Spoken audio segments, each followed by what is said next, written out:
की आवाज आपके साथ। नमस्कार, BNN में आपका स्वागत है। मैं हूं मिथिलेश द्विवेदी और आप देख रहे हैं भदोही की बात। भदोही की बात में देखिए ये खास खबर।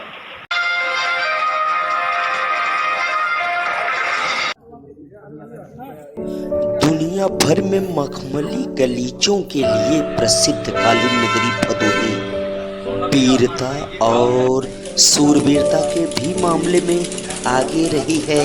भदोही के इतिहास को जानने के हस्त निर्मित गलीचों के इस शहर में जहां खूबसूरत मखमली गलीचों से दुनिया गुलजार होती है, वहीं भदोही के सूरमा इतिहास भी लिखा करते हैं।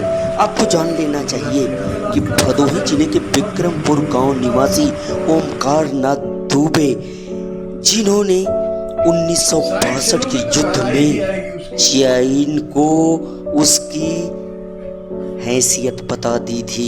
चीन के सैकड़ों जवानों को ढेर करते हुए उन्होंने सीने पे गोलियां खाई थी। हम आपको second lieutenant major Omkar Nath Dubey से मिलवाएं और उनसे बात भी कराएं। इसके पहले हम ये बात सुनते हैं और फिर आपको लिए चलते हैं मेजर के पास।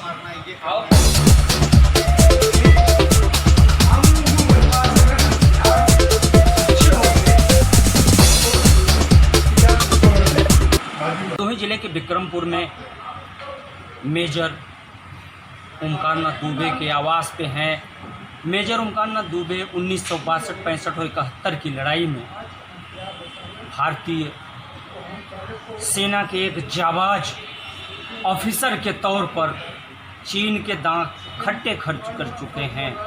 ये एक ऐसी दौर में और ऐसे हालात में युद्ध लड़े कि उस दौरान हथियारों से लेकर के और मार्ग तक की दिक्कत थी। मेजर का ये साफ तौर से कहना है कि आज जैसा नेतृत्व, आज जैसे हथियार और आज जैसे माहौल होते तो हम चाइना को उसकी ही सरजमी पे बहुत आसानी से पराजित कर लेते। चीन कितना भी दम्भ भरे, लेकिन भारतीय जवानों में आज भी वो साहस है कि चीन को धूल चटा सकते हैं। सीने में 16 से अधिक गोलियां खाने वाले मेजर ओमकार नाथ दुबे का ये भी मानना है कि 1962 के नेतृत्व और आज के नेतृत्व में ज़मीन आसमान का फ़र्क है। तब हमको पहले गोली चलाने की अनुमति नहीं थी और आज की सरकार ने सेना को खुली छूट दी है। आइए अब मिलते हैं राजपूत रेजिमेंट के second lieutenant major Omkar Nath Dubey से और करते हैं ये सवाल। सेना की किस टुकड़ी से संबंध रहा जहां आपने काम किया है, उसका क्या नाम था?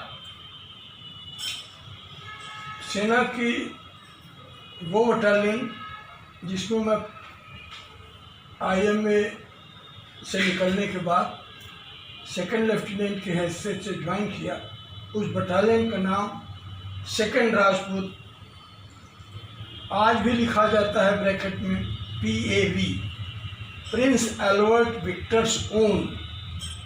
ये क्वीन विक्टोरिया की पैट्रनाइज हुई बटालियन थी। प्रिंस एल्बर्ट विक्टर इसके जैसे हम लोगों के colonel of the regiment General Shardanand Singh हुए और जनरल करिप्पा हुए, उसी तरह प्रिंस एल्बर्ट विक्टर भी सेकंड राजपूत का कर्नल ऑफ द रेजिमेंट होता था। बिहार रेजिमेंट ने गलवान में जो चीनी सैनिकों को सबक सिखाया है और अपनी सर्वोच्च बलिदान को दिया है, उस पर क्या कहेंगे आप? देखिए, बिहार रेजिमेंट को खड़ा करने वाला हमारा रेजिमेंट है। हमारे रेजिमेंट के कर्नल गुमान सिंह ने इनको इस रेजिमेंट को खड़ा किया। बिहार रेजिमेंट बड़े भयंकर लड़ाकू होते हैं, नेतृत्व इनको मिल जाए तो ये आग बरसा देते हैं। और अभी जो इन्होंने चाइनीज को मारा है, जिस बहादुरी का इन्होंने अंजाम दिया है, वो एक आदर्शपूर्ण अंजाम है और पूरी हिंदुस्तान नहीं दुनिया की फौजों के लिए नमूना है। हमारे देश का नेतृत्व कैसा है, इसे कैसा मानते हैं आप? देश का राष्ट्रीय नेतृत्व, इसकी लकीर इतनी बड़ी है जिसके बनाने वाले वर्तमान परिस्थितियों में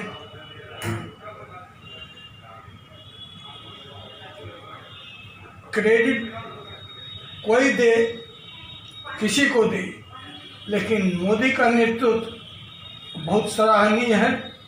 और राजनाथ सिंह ने, जो हमारे रक्षा मंत्री हैं, सेना को फायरिंग के लिए छूट दी है। इसके पीछे अटल बिहारी वाजपेयी और मोदी का संदेश है। क्या मानते हैं कि 1962 में आज जैसी सरकार होती तो आप क्या करते? आज जैसी सरकार होती, आज जैसा नेतृत्व होता और आज जैसे देश की जो सारी परिस्थितियां हैं, तो शायद हम लोग चाइनीज को शंघाई और पीकिंग तक खदेड़ देते। जी हाँ, मेजर ओमकारनाथ दुबे का साफ तौर से कहना है कि 1962 में आज जैसा नेतृत्व, आज जैसी व्यवस्थाएं, आज जैसी सीमा पे परिस्थितियां होती तो चीन के सैनिक बीजिंग और शंघाई में नजर आते। आपका साफ तौर से संदेश है उन जवानों के लिए जो सीमा पे मुस्तैद हैं कि हम लाए हैं तूफान से कश्ती निकालकर, इस देश को रखना मेरे बच्चों संभाल कर। और मेजर ओमकारनाथ दुबे का ये भी संदेश है कि दुश्मन कितनी भी संख्या में क्यों न हो, चीन की सेना कितनी भी तादाद में क्यों न हो, मेरी तरफ गोलियां सीने पे लेना और उनका रुख बीजिंग और शंघाई की तरफ कर देना।